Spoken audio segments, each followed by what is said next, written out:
Magandang araw po sa inyong lahat. Sa araw na ito, mapapakinggan po natin ang kwento ng may 18 taong gulang na binatang si Ariston. Makikilala niya ang isang lalaking palaboy na babago sa diskarte niya sa buhay.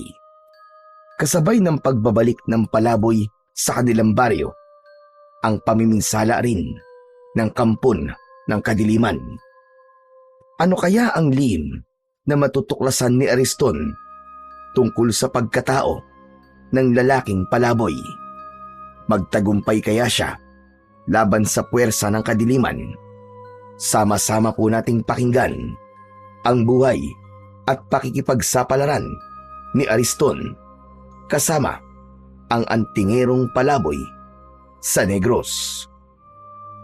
Ngunit bago po ang lahat, mga idol, huwag po nating kalimutang mag-subscribe at i-hit ang notification bell sa aking YouTube channel na The Voice Addict at Apong Isaak para sa mas marami pang makapigil hininga na kwentong aswang at katatakutan mula sa mundo ng kababalaghan. Umpisahan na po natin ang kwento. Sige! Hawakan niyo mabuti ang mga kamay ng palaboy na yan! Sandali lang, Drigo. Ako ang unang sasapak sa lalaking yan. Teka muna, Pedro. Ako ang unang nakakita sa kanya, di ba? Kaya sa akin siya unang magbabayad. Huwag. Maawa kayo. Ano bang kasalanan ko sa inyo? Nagtatanong ka pa? Ikaw ang kumuha ng manok ni Drigo, di ba? Nagkakamali kayo sa mga ibinibintang nyo sa akin. Hindi ko kinuha ang manok nyo. Sinungaling. Lumang style na yan. Nagpapalusot ka lang eh. Wala talaga akong kinuha. Huwag ka lang tumanggi. Aminin mo na, palaboy, para hindi ka na masaktan. Wala talaga akong alam sa mga ibinibintang nyo. Kaya't pakawalan nyo na ako. Nakikiusap ako. Ang dapat sa mga kagaya mo, pinapatay dahil salot ka. Magmula nang dumating ka sa lugar namin, sunod-sunod na mga namatay sa baryo namin. Marahil, bukod sa magnanakaw ka, isa ka ring aswang. Wala kayong sapat na batayan sa mga ibinibintang nyo sa akin. Matigas ka? Sige, tignan ko lang kung magmamatigas ka pa sa gagawin namin sa'yo. Mula naman sa kinaroroonan ng may 18 taong gulang na binatang si Ariston, naririnig niya kung ano ang mga sinasabi ng magkaibigan sa lalaking palaboy na si Mang Ebreo. Habang nagpupumiglas ito mula sa pagkakahawak sa tigkabilaang braso ng 2 lalaki na kasama nina Pedro at Drigo. Hindi na halos nagulat si Ariston dahil madalas niyang nakikita ang mga ito na pinag-iinitan ang lalaking palaboy. Ayaw niya sanang makialam sa problema ng iba, subalit hindi niya matiis na hayaan na lamang saktan ng mga ito si Mang Ebreo. Muling sinulyapan ni Ariston ang mga lalaking may hawak pa rin sa lalaking palaboy. Pagkalipas ng ilang sandali, pinagbababayo ng suntok ng mga lalaki ang palaboy. Bumagsak ito sa lupa habang sinasalo ang lahat ng sipa at suntok ng mga ito. Kaya naman, hindi na nakatiis ang binata. Malalaki ang hakbang ng mga paa na nilapitan niya sina Drigo at Pedro. Kasabay ng bawat hakbang, malakas siyang sumigaw para mabaling ang atensyon ng mga ito sa kanya. Hoy! Itigil niyo yan! Huwag niyo siyang saktan! Lahat ng tao ay napalingon sa gawi ng binata. Subalit patuloy pa rin ang pambubugbog ng mga ito sa lalaking palaboy. Habang unti-unting lumalapit si Ariston, napansin niya na nababalutan na ng alikabok ang katawan ni Mang Ebreo habang namimilipit ito sa labis na sakit. Muling umalingaw-ngaw ang malalakas na suntok at hampas ng sipa sa katawan nito, kasabay ng pagmumura ng mga lalaki. Sa kabila nito, Hindi man lang gumanti ang lalaking palaboy. Ni daing ay walang narinig si Ariston. Tila ba tinanggap na lamang nito ang hapdi ng bawat hagupit ng kamao ng magkaibigan. Habang patuloy sa pambubugbog ang mga ito, dumadagundong din sa paligid ang pagtatanong ni na Pedro at Drigo tungkol sa manok na nawala. Sakto namang paglapit ni Ariston, agad niyang itinulak sa balikat sina Pedro at Drigo, kaya napalayo ito ng agwat kay Mang Ebreo na nakabulagta pa rin sa lupa. Anak ng putya, oo. Bakit ka ba nakikialam dito, ha, Ariston? Kailangan ko na talagang makialam dahil hindi na tama ang ginagawa niyo. At sino ka para magsabi sa akin ng ganyan, ha? Huwag ka na magkunwari, Drigo. Alam kong gumagawa ka lang ng kwento para hindi isipin ni Pedro na ibinenta mo sa ibang manok nyo. Di ba? Kilala kita eh. Alam ko mga ganyang style mo. Drigo, anong sinasabi ni Ariston? Anak naman ng tutyang, oo. Huwag mong sabihing naniniwala ka sa kanya, Pedro. Drigo. Pwede ba? Alam mong totoo ang sinasabi ko. Nakita ko. Iniabot mo ang tandang kay Mantaning, di ba? Tumigil ka. Wala kang totohanan niya sinasabi mo. Bakit? Ayaw mo bang malaman ni Pedro na ibinenta mo sa iba ang manok nyo at sinolo mo ang pera?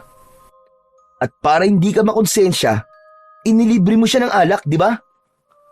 Tumigil ka na. Kung ayaw mo masaktan. Drigo, totoo ba ang sinasabi ni Ariston? O ano? Sumagot ka, Drigo. Tinatanong ka ni Pedro. Bumakas ang tuwa sa muka ni Ariston nang makita ang reaksyon ni Drigo.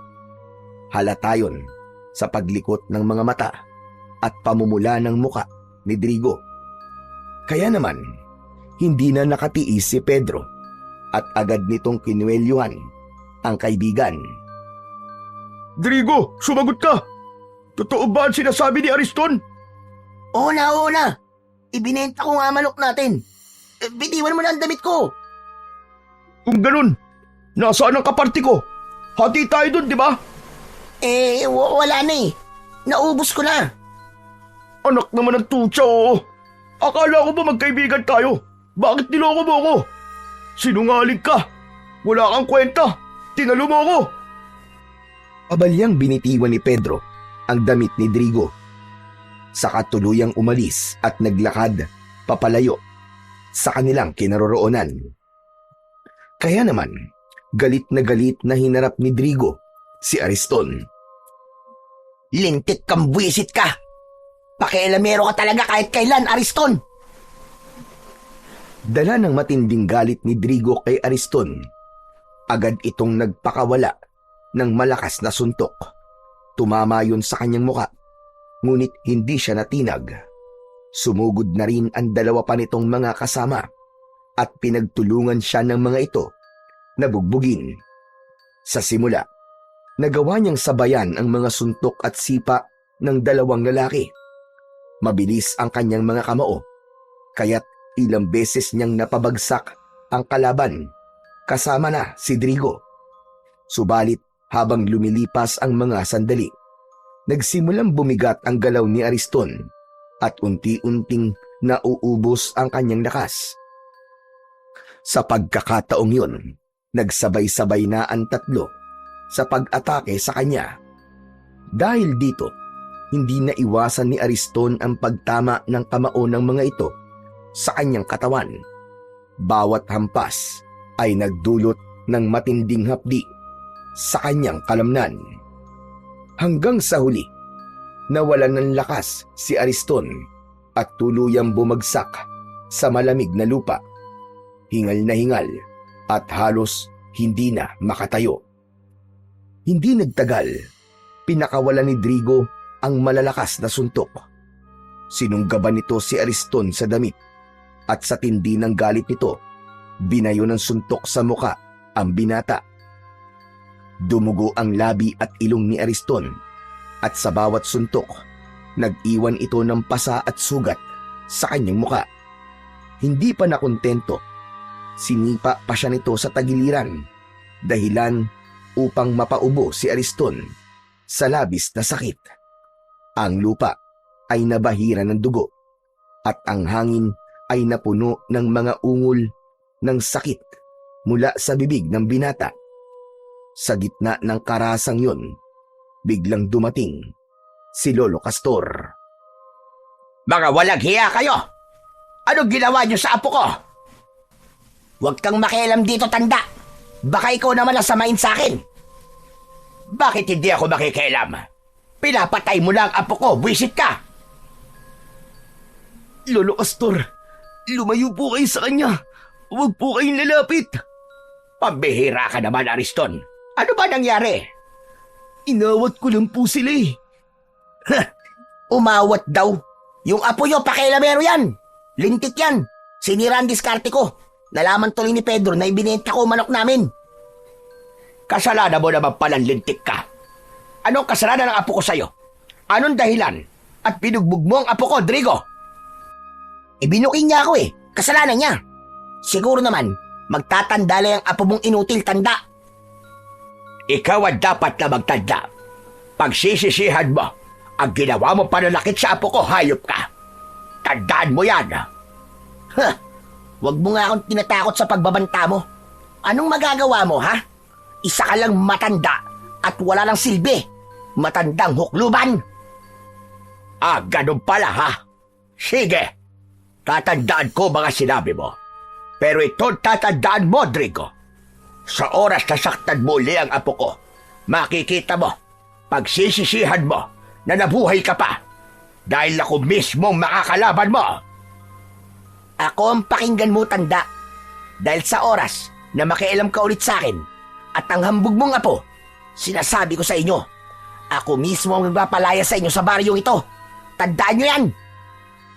Kitang-kita ni Ariston ang panginginig sa nakadurong daliri ni Drigo dahil sa labis na galit. Kaya naman, bumundo lang kaba sa kanyang dibdib. Nag-aalala siya na baka totohanin ni Drigo ang banta. Pagkatapos nito, tahimik na umalis at naglakad si Drigo papalayo sa kanilang kinaroroonan. Kasunod nun, naramdaman ni Ariston ang pamimigat ng talukap ng kanyang mga mata at tuluyan na siyang nawalan ng malay. Sa muling pagbabalik ng malay ni Ariston, ay naramdaman niya ang maligamgam na tubig na dumadampi sa kanyang balat. Kasabay nito, naririnig din niya ang mahihinang bulong ng matanda sa pagsambit nito ng isang orasyon. Kahit nakapikit si Ariston, batid niya na ang ingay na nasa tabi niya ay nagmumula sa mga garapon na madalas gamitin ni Lolo Castor sa panggagamot. Maya-maya pa ay narinig niya na nagsalita si Lolo Castor. Bumagog ka na dyan, apo. Alam kong gising ka na. Kailangan natin na mag-usap. Nang marinig ni Ariston ang sinabi ni Lolo Castor, dahan-dahan niyang iminulat ang kanyang mga mata. Alam niyang pag-uusapan nila ang tungkol sa nangyari sa kanya. Kaya naman, dahan-dahan siyang bumangon. Si Lolo Castor naman ay tumayo at lumapit sa bintana.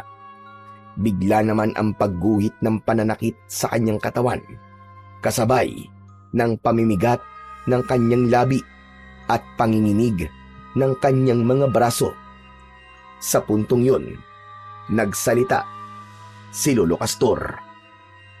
Hindi ba't kabilib-bilin ako sa'yo na huwag kang makikialam sa buhay ng iba, lalo na sa buhay ng palaboy na yon? Pasensya na po kayo, Lolo. Kaya lang, hindi ko po talaga matiis na hindi makialam sa ginagawa nila eh. Makakapatay na po sila ng tao eh. Aba, ano naman ngayon kung makapatay sila? Ano ang pakialam mo sa buhay nila? Tignan mo nga ngayon kung ano nangyari sa'yo. Mabuti na lamang at dumating ako. Dahil kung hindi, baka pinaglalamayan ka na ngayon. Pasensya na po talaga kayo, Lolo. Hindi na po mauulit. talagang hindi na mauulit. Dahil sa oras na malaman ko na nakikialam ka na naman sa buhay ng ibang tao, ilalayo talaga kita. Ipapadala kita sa probinsya ng nanay mo. Pangako po, Lolo Castor. Hindi na po mauulit. Huwag niyo lang po akong ipadala sa probinsya ni nanay. Huwag kang mangako. Gawin mo. Bihira ka talaga, bata ka, oo. Palagi mo na lamang pinapasakit ang ulo ko. Tuluyan nang napatungo ng muka si Ariston. Wala siyang masabi. Aminado naman siya na nagkamali siya. Ilang beses siyang napapasama sa gulo nang dahil sa pangingialam niya sa buhay ng may buhay. Iniisip niya na tumulong sa iba pero hindi naman siya nag-aalala para sa kaligtasan niya. Kaya sa huli, bugbog sarado ang inaabot niya. Si Lolo Castor lamang ang natitira niyang pamilya magmula nang mamatay ang kanyang mga magulang. Si Lolo Castor ay isang mahusay na albularyo sa kanilang baryo. Naging sikat ang matanda dahil sa husay nitong manggamot. Kaya naman, yun na rin ang naging hanap buhay ng matanda pagkatapos itong tumigil sa pananabas ng tubo. Teka, sandali lamang, Ariston. Bakit ba madalas mong ipinagtatanggol si Ebreo? Ano ba ang meron? At handa ka magbuwis ng buhay para sa kanya? Hindi niyo po ba nakikita? Nakakaawa po ang itsura niya. Wala pong pamilya na magtatanggol sa kanya. Hindi ko po talaga kayang makitang may sinasaktan sa harapan ko, Lolo. Ewan ko ba? Hay nako, pambihira ka talaga, Ariston. Hanggang maaga pa, itigil mo na ang pagtulong sa iba. Itigil mo ang ugaling yan. Baka ikapahamak mo yan at pagsisihan mo sa bandang huli. Isa pa, tutulong ka na lang din naman. Doon pa, sa nasisiraan na ng ulo. Ano po ba nangyari kay Mang Embryo, Lolo Castor? 17 taon na ang nakakalipas nang maganap ang pagsalakay ng mga pirata at rebelde sa lugar natin. Kinuha nila ang mga babae sa baryo. Pinagsamantalahan sa harap ng kanilang mga asawa at ang mga sanggol noon na edad 1 taon. Pinatay ng mga tulisan sa pamamagitan ng pag-aagi sa mga ito sa ere at pagkatapos ay sasambutin ng kanilang itak. Lahat ng yon ay nasaksihan ni Embryo. Namatay ang kanyang pamilya sa mismong harapan niya. Kaya po ba nasiraan ng ulo si Mang Embryo at naging isang palaboy? Hindi yun ang naging dahilan kung bakit naging palaboy si Embryo. Hindi niya kinaya ang sakit nang mawalan siya ng pamilya. Kaya umalis siya sa baryo natin. Pero pagkalipas ng ilang taon, bumalik siya. Ganyan na ang kilos niya. Ang sabi marahil daw ay kinuha ng engkanto si Embryo. Kaya't nagkaganya ang buhay niya. Kaya naman, nakikiusap ako sa iyo, Apo. Abay, mag-iingat ka sa kanya. Dahil hindi natin sigurado kung sino nga ba talaga ang Embryo na bumalik sa lugar natin. Ang mga engkanto ay kilala sa kakayahan na manguha ng katawan ng mga tao para sila ang pumalik. Pero sa tingin ko naman po ay mabuti po siyang tao. Naiintindihan ko na po ngayon kung bakit po siya nagkaganon. Nakakaawa naman po palang sinapit niya. Walang puwang ang awa sa kanya, Apo. Basta iwasan mo ang Embryo na yon. Bakit ko naman po siya iiwasan, Lolo Castor? Hindi po ba't mas dapat po siyang lapitan at kaawaan? Dahil magmula nang bumalik siya sa baryo natin, sunod-sunod na ang pagkamatay ng mga tao sa lugar natin. May minsan na natatagpuan sa kakauyan, wakwak ang tiyan at nagkalat ang laman loob sa lupa. Hanggang ang iba naman ay nagkakasakit. Tinutubuan ng malalang sugat sa katawan. Pagkatapos ay nilalabasan ng kung ano-anong mga insekto sa sugat. Lahat ng yun ay nangyari magmula nang bumalik si Embryo. Wala pong sapat na batayan para ibintang sa kanya ang mga nangyayari sa baryo natin. Parang napaka-imposible naman yata ang sinasabi niyo tungkol sa kanya, Lolo. Posible lahat ng mga sinabi ko tungkol sa kanya. Kadalasan ng mga nilalang na nagtatago sa dilim ay magagaling magpanggap at magkunwari. Baka hindi mo alam, ay nasa tabi-tabi lang sila at handa nang umatake sa oras na magkaroon ng pagkakataon. Pasensya na, Lolo. Pero hindi po talaga ako naniniwalang magagawa yun ng mga Ebreo. Isa pa, magaan po talaga ang loob ko sa kanya. Dahil naaawa po ako sa kalagayan niya. Maniwala ka, Apo. Hinala ng mga tao. Aswang ang lalaking palaboy na yon. Hindi magtatagal at malalantad din sa lahat ang totoo niyang pagkatao. Nakalimutan niyo na po ba, Lo? Na kapag walang sapat na batayan at patunay sa lahat ng hinala, hindi tayo maaaring manghusga ng kapwa. Alam ko naman yun, Apo. Pero iba si Ebreo. Kahit sundan mo pa siya, makikita mo. Lalabas din ang totoo niyang pagkatao. Sa sinabing yun ni Lolo Castor, isang plano ang nabuo sa isip ni Ariston. Sa isip niya ay susundan niya si Mang Ebreo para malaman kung may katotohanan ba ang sinasabi ni Lolo Castor. Isang malalim na buntong hininga ang pinakawalan ni Ariston. Hindi na siya nagtanong pa sa matanda. Maya-maya pa ay muling nagsalita ang matanda. Hala, sige na. Bumangon ka na dyan. Basta mga biling ko sa'yo, huwag mong kalilimutan nang hindi ako nag-aalala sa'yo, iho. Huwag na po kayo mag-alala, Lolo Castor. Hindi ko na po kayo bibigyan ng sakit ng ulo. Pangako po. Abay, dapat lang. Baka yan pa maging dahilan ng maaga kong kamatayan. Masakit din naman sa ulo yung palaging nagsasaway sa'yo.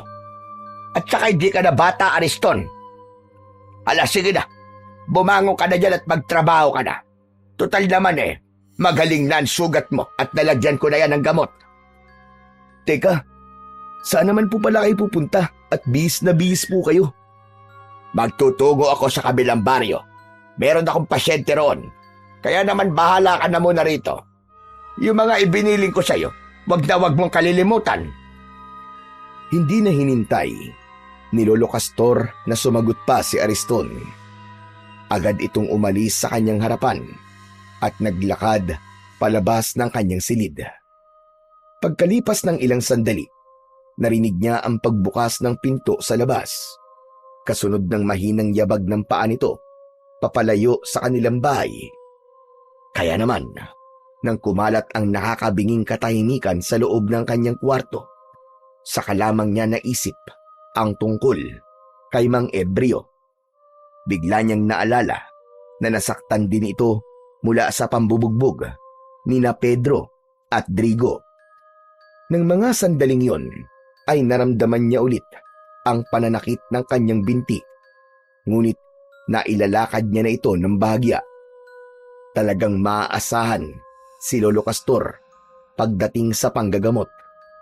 Kaya naman, hindi nakapagtataka na marami na ang nagtitiwalang magpagamot sa matanda. Pagkalipas ng ilang araw, matapos siyang bugbugin ni Drigo at ng mga kasama nito, bumalik na si Ariston sa nakasanayan niyang gawain. Kagaya ng dati, nagsimula siyang magtrabaho sa tubuhan ni Kaloy. Banayad ang hagod ng kanyang itak habang tinatabas ang mga tubo, nang bigla niyang naramdaman na bahagyang lumalamig ang ihip ng hangin. Saka lamang niya napansin na malapit na palang dumilim ang paligid. Kaya naman, nagpasya si Ariston na lisanin ang lugar na yon. Pagkaraan ng ilang sandali, habang tinatahak niya ang daan pauwi sa kanilang bahay, bigla niyang naalala si Mang Ebreo. Ilang araw na rin ang lumipas, pero hindi ko na nakikita si Mang Ebreo. Nasaan na kaya siya ngayon? Ano na kayang kalagayan niya? Tumigil sa paglalakad si Ariston nang makasalubong niya si Drigo. Nakatungo ang mukha nito at balot ng balabal ang buo nitong katawan.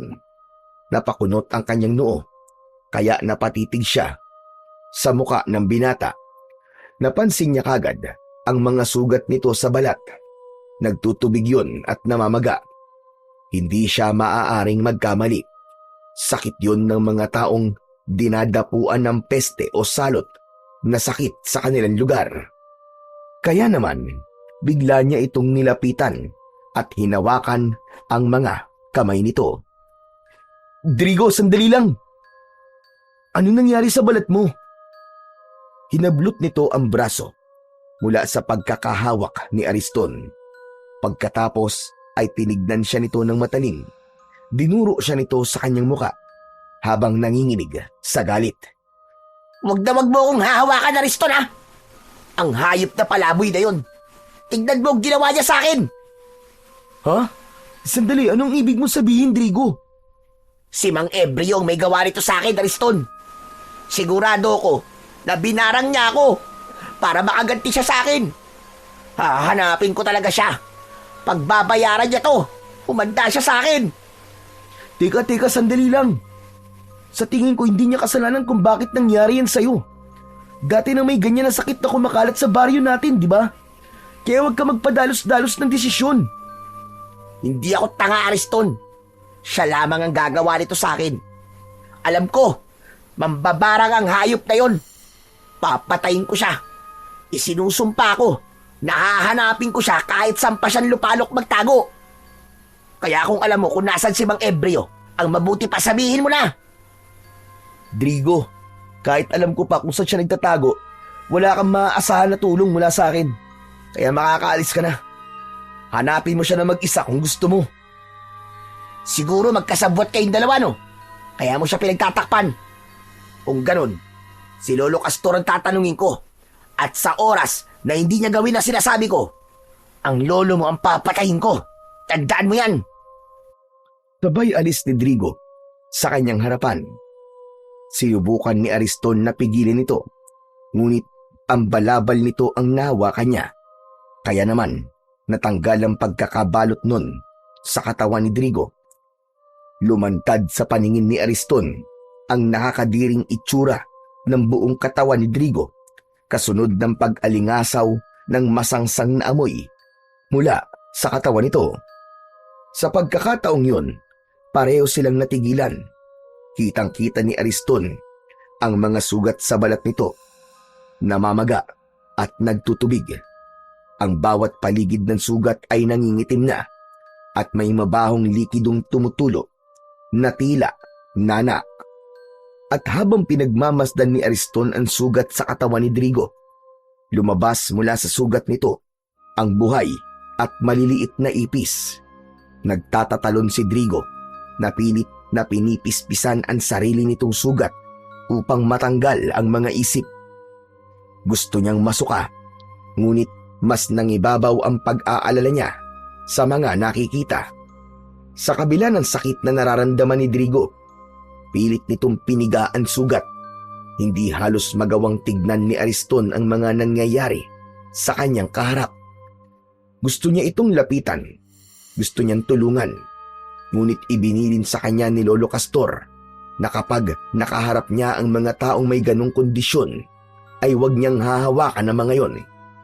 Dahil sa oras na mahawakan niya ang sugat nito, mahahawa siya ng sakit ng taong nagtataglay ng ganong klaseng karamdaman. Kaya naman, nanlalaki ang kanyang mga mata habang nakatingin lamang sa lalaki. Bumakas sa muka ni Drigo ang labis na paghihirap. Maputla, pawis na pawis, at halos mapunit ang labi sa kakakagat dahil sa kirot. Ang bawat hininga nito ay mabilis na parang pagod. Naluluha ang mga mata dahil sa takot sa mga ipis. Sa katahimikan ng kakauyan, ang daing at ungol ni Drigo ang kanyang naririnig. Isang nakapangingilabot na eksena ng isang taong winawasak, hindi lamang ng sugat, kundi ng karumihan at kasindak-sindak na paghihirap mula sa mambabarang. Kung nangyayari yan sa'yo, Drigo, bakit hindi ka magpagamot kay Lolo Castor? Imbis na paghihiganti ang isipin mo, unahin mo muna magpagamot. Huwag ka na magkunwari na nag-aalala ka sa akin, Ariston. Tigilan mo ako. Drigo, hindi ako nagkukunwari. Totoo na nag-aalala ako sa kalagayan mo ngayon. At si Lolo Castor lang ang makakatulong sa'yo. Wala nang iba. Pagkatapos kong bantaan ng buhay ni Lolo Castor, sasabihin mong sa kanya ako magpagamot. Hindi ko yung gagawin. Ang dapat nito, patayin ang bumarang sa akin. Yun lang ang tanging paraan. Pagkasabi nun ni Drigo, dinampot na nito ang balabal na nahulog sa lupa. Kaya nakita ni Ariston ang panginginig sa mga kamay ng binata. Nang mahawakan nito ang balabal, ay mabilis nitong ibinalot sa kanyang katawan at umalis sa lugar na yon. Nahabol na lamang ng tingin ni Ariston ang nagmamadaling si Drigo. Pagkatapos ng mga nangyari kay Drigo, parang gusto na rin niyang maniwala na si Mang Ebreo ang may kagagawa nun.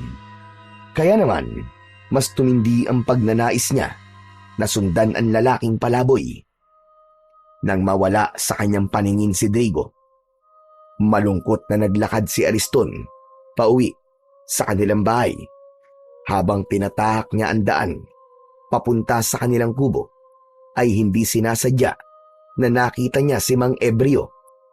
Papunta rin ito sa madilim na bahagi ng kakauyan. Nagtataka na napatago sa likod ng puno si Ariston. Ito na ang tamang pagkakataon para sundan siya. Gusto kong malaman kung may katotohanan ba ang sinasabi ni Drigo at ni Lolo tungkol sa kanya. Tumingala muna si Ariston sa langit at nakita niya na malapit ng dumilim. Ngunit yun na ang pagkakataon na pinakahinihintay niya. Ang sundan si Mang Ebreo at alamin kung ano ang katotohanan. Pinagmasdan ng binata ang kanyang itak. Sa kadahan-dahan na naglakad pasunod sa matandang lalaki. Maingat at magaan ang kanyang pagakbang para hindi nito mahalata na sinusundan niya si Mang Ebreo. Lumipas ang ilang minutong paglalakad. Nakarating sila sa kabilang baryo. Mula sa kanyang pinagkukublihan na puno, tanaw niya na lumapit si Mang Ebreo sa pintuan ng isang babaeng may tindahan ng tinapay. Nang hihingi ang lalaki sa ginang. Sa una ay hindi muna ito kumilos sapagkat kinilala muna nitong mabuti si Mang Ebreo. Ngunit hindi nagtagal ay nagbigay rin ang babae ng tinapay kay Mang Ebreo. Nang matanggap nito ang tinapay, ay muli itong nagpatuloy sa paglalakad. Kinailangan ni Ariston na magpalipat-lipat sa mga puno na madadaanan niya habang hindi inaalis ang paningin sa ginagawa ng lalaking palaboy. Maya-maya pa ay huminto naman si Mang Ebreo sa tapat ng isang magandang bahay. Nakita niya na kumakatok ito sa pinto at nanghihingi ng pagkain. Subalit ipinagtabuyan ito at ipinahabol pa sa aso. Hindi inaasahan ni Ariston na masasaksihan niya ang ganong ugali ng mga tao. Kahit may ilang nag-abot ng tinapay o kanin kay Mang Ebreo, meron pa rin na mga taong may masasamang pag-uugali. Pagkalipas ng ilang oras na paglalakad at pagmamakaawa para sa pagkain, tuluyan na itong umalis. Dala ang kaunting piraso ng tinapay na nakasilid sa basang tela nito. Bawat bahay na nagbibigay rito ng pagkain ay nakikita ni Ariston na nilalagyan ng marka ang bawat dingding o pinto gamit ang palawit ng kwintas nito. Kaya naman, napapaisip si Ariston kung bakit ginagawa yon ni Mang Ebreo. Teka, bakit kaya nilalagyan niya ng tanda ang bahay ng mga taong nagbibigay sa kanya ng tinapay? At ang hindi naman nagbibigay sa kanya ng pagkain ay nilalagyan niya ng X na marka. Para saan kaya yun? Napakunot ang noo na bulong sa sarili ni Ariston. Muli niyang ipinagpatuloy ang pagsunod kay Mang Ebreo habang ang paligid ay unti-unti nang binabalot ng dilim. Bumakas ang pag-aalala sa dibdib ni Ariston. Kailangan niyang makabalik kagad sa bahay nila upang hindi malaman ng matanda ang pinaggagawa niya habang wala ito. Mabuti na lamang at naisipan ni Mang Ebreo na bumalik sa gubat. Tinaak nito ang daan papunta sa kakahuyan. Maya-maya pa ay tumigil ito sa paglalakad. Sa tapat ng isang maliit na matandang punong balete, lumapit si Mang Ebreo. Inilapag nito ang daladala at umupo sa isang batong nababalutan ng damo. Pagkaraan ng ilang sandali ng pagpapahinga, sinimulan nitong buksan ang tinapay at marahang isinubo sa bibig. Dahan-dahang ninunguya na para bang bawat mumo ay mahalaga. Ang katahimikan ng paligid ang nagsilbing saksi sa kalungkutan ng buhay ni Mang Ebreo. Sa kabilang dako naman ng kakahuyan, nakatago si Ariston habang nakatingin pa rin sa ginagawa ng lalaking palaboy. Wala naman ako napapansin na kakaiba sa kanya. Kawawa pa nga ang kalagayan niya dahil sa ilang oras sa paglalakad niya, isang balot lamang ng tinapay ang nakuha niya at wala pang tubig. Muli siyang napatingin sa gawi ni Mang Ebreo. Kasunod nito ay maingat siyang nagpalipat-lipat sa mga puno upang hindi maramdaman ni Mang Ebreo ang presensya niya. Ang kanyang mga mata ay nakatutok sa bawat kilos ng matanda.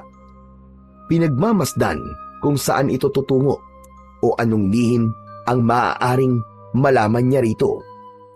Tanging ang liwanag lamang ng sikat ng buwan ang tanglaw niya sa paligid.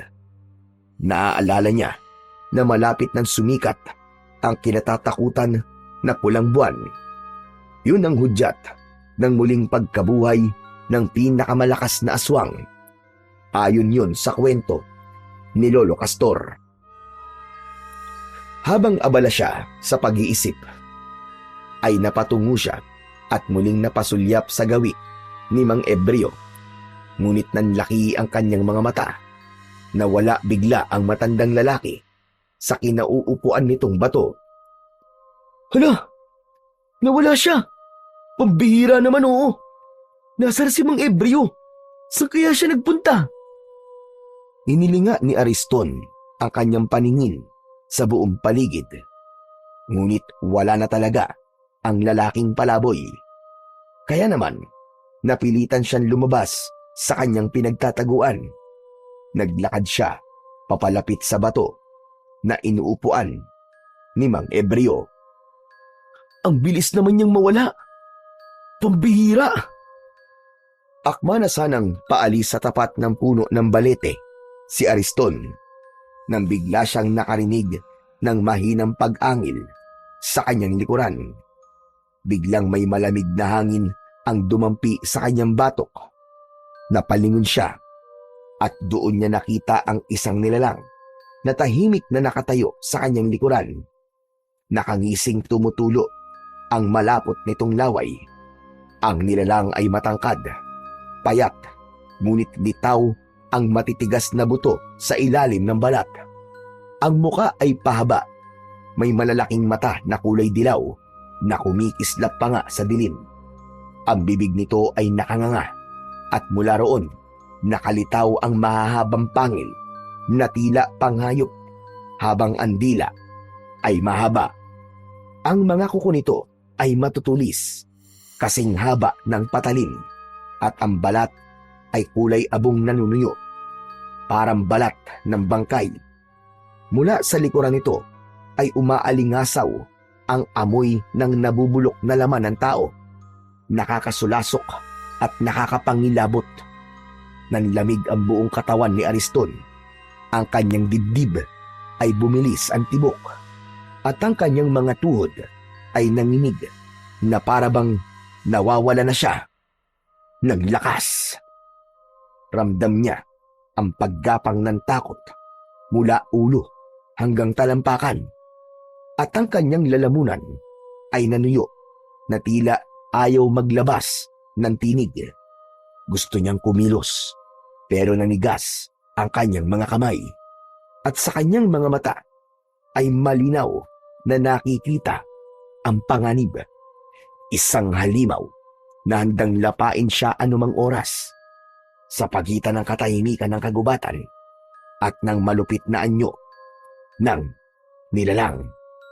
Si Ariston ay natigilan, pinipilit na hanapin ang tapang sa kanyang puso. Ngunit ang takot ay lalong lumakas at halos umabot na sa kanyang kaluluwa. Bigla niyang naalala si Mang Ebreo. "Ikaw ba yan, Mang Ebreo? Patawarin niyo po ako kung sinusundan ko po kayo. Huwag niyo po akong sasaktan. Maawa po kayo sa akin." Hindi siya nito pinansin. Sa halip, mas lumaki pa ang pagkakangisi nito. Hindi rin niya inaalis ang paningin sa nilalang. Tila nabibinga siya sa nakakatakot na anyo ng aswang. Tanging ang malakas na pag-angin lamang nito ang gumising sa natutulog niyang katinuan. Panay ang lunok niya ng laway dahil sa nararamdaman na takot. Dahan-dahan lumapit ang nilalang sa nakatulalang si Ariston. Bago pa siya makagalaw, isinubsob na ng halimaw ang ulo nito sa kanyang balikat. Ramdam na ramdam ni Ariston ang malamig na hininga ng nilalang. Kasunod, ang matinding hapdi ng unti-unting pagbaon ng mahahabang pangil nito sa kanyang laman. Parang mabagal na bangungot ang bawat sandali. Narinig niya ang pagkapunit ng sariling balat at ang biglang pagbulwak ng dugo na dumaloy sa kanyang damit hanggang sa kanyang dibdib. Naramdaman niya ang init ng dugo habang bumababa ito sa kanyang tiyan at tagiliran, at kasabay nun ang nakakapanlumong kirot na tila dumurog sa kanyang kalamnan. Napaluhod sa sakit si Ariston at malakas na napasigaw. Ang kanyang katawan ay nanginginig at ang kanyang mga kamay ay pilit na itinutulak ang bibig ng halimaw. Ngunit mahigpit ang kapit ng aswang. Habang tinutulak niya ang mukha nito, mas lalo lamang bumabaon ang pangil nito. Naramdaman niya na tila may matigas na bagay na naiwan sa kanyang laman. Kasunod nun, dumadaloy ang dugo at naririnig niya ang nakakadiring paglagok ng halimaw. Tila ba umiinom ito ng alak, ngunit ang iniinom nito ay ang mismong buhay at sariwang dugo ni Ariston. Pilit niyang nagpumiglas, hinampas ang katawan ng halimaw, ngunit walang saysay. Ang bawat lagok ng nilalang ay nagdudulot ng panghihina sa kanyang mga tuhod at ang kanyang paningin ay nagsimula ng lumabo. Sa huling sandali ng kanyang lakas, mas malakas na sigaw ang kumawala sa kanyang bibig. "Umalis ka! Demonyo ka! Hindi mo ako mapapatay! Pakawalan mo ako!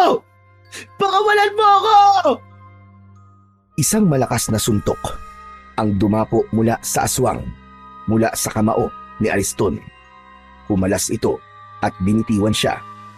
Bumagsak si Ariston sa lupa, hapong-hapo at duguan, habang ang nilalang ay umatras.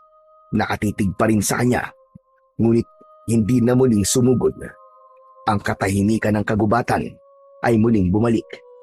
Tanging mga ungol ng sugatan si Ariston at ang pagtulo ng dugo sa lupa ang nanatiling tunog ng gabing yun. Maya-maya pa ay biglang nagsalita ang nilalang na umatake sa kanya. Simula ngayon, kabilang ka na sa mga alagad ko. Nagtagumpay ako. Inilinga ni Ariston ang paningin sa paligid. Umaasa siya na merong tutulong sa kanya. Ngunit ang puno lamang ng balete ang tanging saksi sa mga nangyari sa kanya. Alam niya na ngayon na si Mang Ebreo nga ang aswang na pumapatay sa mga tao. Pagkatapos magsalita ng nilalang, ay umalis ito sa kanyang harapan. Naiwan siyang nakaluhod sa lupa habang nararamdaman ang kakaibang sakit na gumagapang sa buo niyang kalamnan. Nagkikikisay ang kanyang katawan, tumitirik ang kanyang mga mata, at dala ng labis na paghihirap. Napunit niya ang kanyang damit dahil pakiramdam niya ay mainit ang kanyang katawan at tila may lalabas na insekto sa kanyang laman. Sandali pang nagkikikisay ang kanyang katawan, biglang tumulo ang malapot niyang laway. Nagugutom, nauuhaw. Yun ang kanyang nararamdaman ng mga sandaling yun. Ano nangyayari sa akin? Hindi maaari! Kahit hindi nakikita ni Ariston ang kanyang sarili, natitiyak niya na nahawahan na siya ng aswang. Isa na siyang ganap na halimaw. Hindi siya maaaring magkamali dahil ang nararamdaman niyang gutom at uhaw ay hindi para sa normal na pagkain, kundi sa karne ng tao. Napayuko si Ariston, hingal at duguan, nang biglang may dumaloy na kakaibang init sa kanyang mga ugat. Mula sa kaibuturan ng kanyang dibdib ay sumiklab ang isang malakas na kapangyarihan, at sa isang iglap ay nagliyab ng malaapoy na liwanag ang kanyang buong katawan. Ang paligid ay nabalot ng maningning na kulay pulang liwanag. Tila apoy na hindi nakakasunog, ngunit umaalab ng kakaibang lakas. Ang kanyang damit na punit-punit ay dahan-dahang nilamon ng liwanag hanggang sa tuluyang maglaho ang mga bakas ng pagkasira. Maging ang malalim na sugat sa kanyang balikat na kanina lamang ay umaagos ang dugo, ngayon ay mabilis na naghihilom, na parabang hindi ito kailanman nagkaroon ng sugat. Ang bigat at sakit sa kanyang katawan ay napalitan ng kakaibang lakas. Mabilis, matalim, at umaapaw na enerhiya, tila gumagapang sa kanyang mga ugat. Tumayo ng naguguluhan si Ariston at ubod lakas na sumigaw. Anong nangyayari sa akin? Anong nangyayari sa akin? Sa kabila ng kanyang pagtataka, mas pinili niyang maghanap ng pagkain na tatanggal sa nararamdaman niyang gutom. Biglang bumilis ang kanyang mga kilos. Ang kanyang mga mata ay nagniningning na parabang mata ng isang mabangis na nilalang. Sa di kalayuan, napansin niya ang isang usa na namamahinga sa ilalim ng isang punong kahoy. Hindi siya nag-atubili. Sa isang kisap mata ay tumalon siya at sinalakay ang hayop na yon. Dala ng matinding gutom at uhaw, mabangis at mabilis na nilapa niya ang usa. Ang kanyang mga kamay ay bumaon sa katawan ng kawawang hayop. Pinunit ang laman at ang dugo nito ay dumikit sa kanyang labi. Ang bawat kagat niya ay mabilis at sabik na sabik. Ang malamig na karne ng usa sa kanyang bibig ay nginuya niya na parang hayop na gutom na gutom. Ang amoy ng sariwang dugo ay tila nagpapalakas palalo sa kanyang katawan, hanggang sa wala nang matira, kundi ang duguang katawan ng kawawang usa. Pinagmasdan niya ang kamay na may matutulis na kuko na animo ay mga patalim. Dinilaan ang natirang dugo roon at laman sa palad, hanggang sa para na siyang pusa na nililinisan ang kanyang mga balahibo sa katawan. Pagkaraan pa ng ilang sandali, unti-unti ring naglaho ang liwanag na bumabalot sa kanyang buong katawan. Ang kanyang mga mata ay bumalik na rin sa dati, at ang kanyang hininga ay unti-unting bumagal. Ang dating mabangis na anyo ay napalitan muli ng anyo ng pagiging tao. Parang isang panaginip lamang ang lahat. Ngunit damang-dama niya ang lakas na ibinigay sa kanya ng kapangyarihan. Mabilis siyang kumilos at sa hindi maipaliwanag na bilis ay nakabalik kagad siya sa kanilang bahay. Doon sa tapat ng kanilang pintuan, sa katahimikan ng gabi, nanatili si Ariston. Bit-bit ang hiwaga ng kapangyarihang bumalot sa kanyang buong pagkatao. Isang lihim na siya lamang ang nakakaalam. Isang pangalan ang biglang sumagi sa kanyang isipan. Bumakas ang matinding galit sa kanyang muka. Pagbabayaran niyang ginawa niya sa akin. Ako mismo ang papatay sa iyo, Mang Ebreo. Natitiyak ko. Ikaw lang. Ikaw ang may gawa nito sa akin. Nakuyom ni Ariston ang kanyang kamay. Galit na galit siyang nakatingin sa nakasaradong pintuan. Maingat siyang pumasok sa loob ng kubo. Magaan ang hakbang ng paa upang maiwasan ang ingay. Isinumpa ni Ariston sa kanyang sarili na tatambangan niya ang lalaking palaboy at papatayin upang makaganti sa lahat ng mga nangyari sa kanya. Ni hindi na niya ginising si Lolo Castor. Diretso siyang pumasok sa loob ng kanyang silid. Naupo siya sa gilid ng katre. Isang malalim na buntong hininga ang pinakawalan ni Ariston bago siya nahiga sa kanyang higaan. Pagkatapos ng mga nangyari sa kanya ng gabing yun, agad na nakatulog si Ariston sa labis na pagod. Hindi niya namalayan na merong isang anino ng nilalang na nakatingin sa labas ng kanyang bintana. Nakangiti at punong-puno ng pag-asa na naisakatuparan na nito ang binapangarap. Ang bumuo ng isang pinakamalakas na aswang. Kinabukasan ay nagising si Ariston sa mainit na sinag ng araw na tumatama sa kanyang muka. Wala siyang balak lumabas ng bahay dahil hindi na siya katulad ng isang normal na nilalang na makakatagal pa sa init ng araw. Dahan-dahan siyang bumangon sa kanyang katre upang isara ang nakabukas niyang bintana. Kaya naman, napansin niya na nagkaroon ng mga pulang guhit ang kanyang balat. Maputla at may bahid ng dugo. Maya-maya pa ay narinig ni Ariston ang boses ni Drigo sa loob ng kanilang sala. Nais na nitong magpagamot sa matandang albularyo na si Lolo Castor dahil hindi na nito kaya ang labis na sakit na nararamdaman. Pagkatapos na marinig ni Ariston ang pakiusap na yun ni Drigo, lumapit siya sa pintuan at sinilip ito sa siwang ng dingding. Parang awa niyo na, Lolo Castor. Iligtas niyo ako. Tulungan niyo ako. Hindi ko na talaga kaya. Hindi ko na kayang matagalan ang sakit na nararamdaman ko.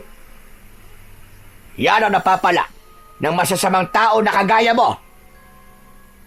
Tatanggapin ko po ang lahat ng masasakit na salita na sasabihin niyo, Lolo Castor. Basta tulungan niyo lang po ako. Nagmamakaawa po ako sa inyo. Tulungan niyo ako. Tulong para saan? Para mapagalingin ang malakas na barang sa katawan mo? Wala ng gamot ang makakapagpagaling sa'yo. Maliban na lamang kung papatayin mo ang may gawa niyan sa'yo. Handa akong pumatay. Gumaling lang ako sa sakit ko to. Kung totoong barang ito, sino ang hayop na yun na gumawa nito sa akin? Sa tingin ko, si Ebreo ang may gawa niya sa'yo. Kaya kailangan mong patayin siya para ikaw ay gumaling. Sa isang bahagi ng silid ay napapangiti si Ariston. Dalawa na silang maghahanap sa lalaking palaboy. Tila nawala ang kabutihan sa puso ng binata. Natutuwa siyang may ibang tao na gagawa sa mga binabalak niyang gawin para kay Mang Ebreo. Ngunit sa puso niya ay ninanais niyang siya ang unang makakakita sa lalaking palaboy dahil ang gusto niya, siya mismo ang papatay kay Mang Ebreo. Pagkatapos mag-usap sina Lolo Castor at Drigo, nagpaalam na ang binata sa matanda. Samantalang si Ariston naman ay nanatiling nakikiramdam sa kilos ng matanda sa labas ng sala. Bigla niyang napansin na papalapit sa kanyang silid ang kanyang Lolo Castor. Kaya naman, mabilis siyang naghanap ng balabal. Kailangan niyang maitago sa matanda ang kanyang kalagayan. Nang makuha niya ang balabal, ay agad niyang ibinalot yun sa kanyang katawan. Kasunod nito, narinig niya ang boses ng matanda sa labas ng nakasarado niyang pintuan. Apo! Apo! Ariston! Gumising ka na dyan. Nakaluto na ako ng almusal natin. Hala, sige na. Halika na rito. Sabayan mo na akong kumain. Mamaya na lamang po ako, Lolo Castor. Masama lang po ang pakiramdam ko. Mauna na po kayo. O sige, ikaw bahala. Mauna na akong kumain ha. Kailangan ko pa magpunta sa bahay ni Pedro. Nabalitaan mo na ba nangyari kina Drigo at Pedro? Po? Hindi pa po. Sagot niya sa tanong ni Lolo Castor. Nagkunwari siyang walang nalalaman tungkol sa nangyayari sa magkaibigan. Tila lampasan ang kanyang tingin at nakikita ang matanda na nakatayo pa rin sa labas ng kanyang silid. Alam mo ba na dinapuan sila ng malubhang karamdaman na para bang isang itim na barang? Si Drigo, humingi siya ng tulong sa akin at alam na niya kung sino ang bumarang sa kanya. Siguro naman maniniwala ka na sa akin. Si Ebreo ang mambabarang na pumapatay sa mga biktima. Marahil ay naghihiganti siya sa mga taong nanakit sa kanya. Opo, naniniwala po ako sa inyo, Lolo Castor. Narinig ko po kayong nag-uusap kanina ni Drigo. Bumalik ang palaboy na yun para maghasik ng lagim. Nagkiskisan ang mga ngipin ni Ariston sa labis na galit. Nakuyom niya ang kanyang kamao. Sa isip niya ay hihintayin lamang niya ang pagsapit ng gabi at aabalahin niya ang kanyang sarili sa paghahanap sa lalaking palaboy. Hindi na nagsalita si Lolo Castor sa labas ng kanyang silid. Narinig niya ang mga yabag ng paa nito papalayo sa tapat ng pinto. Isang malalim na buntong hininga ang pinakawalan ni Ariston bago siya bumalik sa higaan. Ilang saglit lang ang lumipas ay muli siyang nakatulog. Hindi niya na namalayan kung gaano kabilis lumipas ang mga oras. Pagkagising ng binatang si Ariston, nagulat siyang madilim na naman ang paligid. Agad niyang kinuha ang kanyang itak na nakasabit sa dingding at sa bintana siya dumaan. Paglapat ng kanyang mga paa sa lupa, mabilis niyang tinahak ang daan papunta sa kakahuyan. Pagsapit niya sa gitna ng kagubatan, malinaw niyang nakikita ang daan dahil sa maliwanag na sikat ng buwan. Batid niya na doon dadaan si Mang Ebreo. Kaya naman, naghintay siya ng ilang minuto habang nakatago sa likod ng puno ng balete. Hindi nga nagtagal, nakita niyang papalapit sa balete si Mang Ebreo. Pasa nito ang isang lumang sako na puno ng kalakal. Mabagal ang hakbang ng matanda, tila ba pagod sa maghapong panlilimos ng pagkain. Naalala ni Ariston kung paano siya nito kinagat sa balikat Isang bagay na lalong nag-udyok sa kanya upang harapin ito ngayong gabi. Nang tuluyang makalapit si Mang Ebrio, mabilis na lumabas si Ariston mula sa kanyang pinagtataguan at hinarangan ito sa daan. Bago pa makagalaw ang matanda, itinaas na ni Ariston ang kanyang itak at itinutok yun sa dibdib ni Mang Ebrio. Bumakas ang gulat at pagtataka sa anyo ng matandang lalaki. Anong ibig sabihin yan? Umasta ito na parang nasisiraan ng ulo.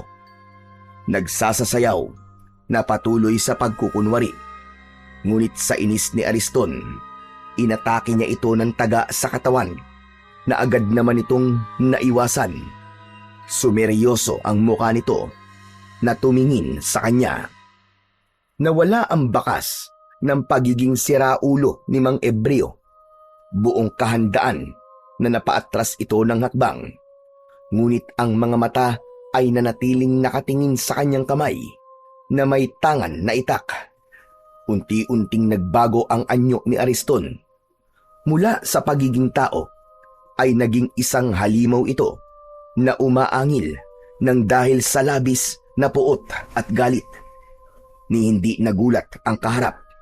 Tila alam na nito na may hawa siya ng pagkaaswang. Kaya naman, mas lalong gumapang ang galit sa dibdib ni Ariston. Dito na magtatapos ang pagtatago mo, hayop ka! Pati ako, dinamay mo. Hinawaan mo ako ng pagiging aswang mo. Kaya naman, papatayin na kita ngayon! Mariin at galit na sambit ni Ariston habang kumikislap ang talim ng itak sa ilalim ng sinag ng buwan. Ang kanyang mga braso ay nanlalakas. Patuloy sa paghakbang papalapit sa lalaking natitigilan. Wala akong alam sa mga sinasabi mo, Ariston. Kagabi, sinundan kita. Ngunit biglaan nawala. At ang lumitaw ay ang mabangis na nilalang na kumagat sa balikat ko. Kaya nangyari ito sa akin. Alam ko, ikaw yun. Ikaw ang aswang na gumawa nito sa akin. Kaya huwag ka na magkunwari. Dahil bistado na kita. Papatayin talaga kitang hayop ka. Buong lakas na itinaga ni Ariston ang itak sa lalaki. Ngunit nakaiwas ito. Habang patuloy sa pag-atake si Ariston, nagsalita naman si Mang Ebrio. Nagkakamali ka sa inaakala mo. Kagabi, alam ko sinusundan mo ko, pero wala akong ginawang masama sa'yo. Umuwi na ako noon at hindi ko alam ang mga nangyari sa'yo. Maniwala ka, Ariston! Sinungaling ka! Muli niyang inatake ng taga si Mang Ebrio, ngunit mabilis itong nakaiwas. Nagawa siya nitong maitulak. Bumakas sa mukha nito ang pinaghalong pag-aalala at pagtataka.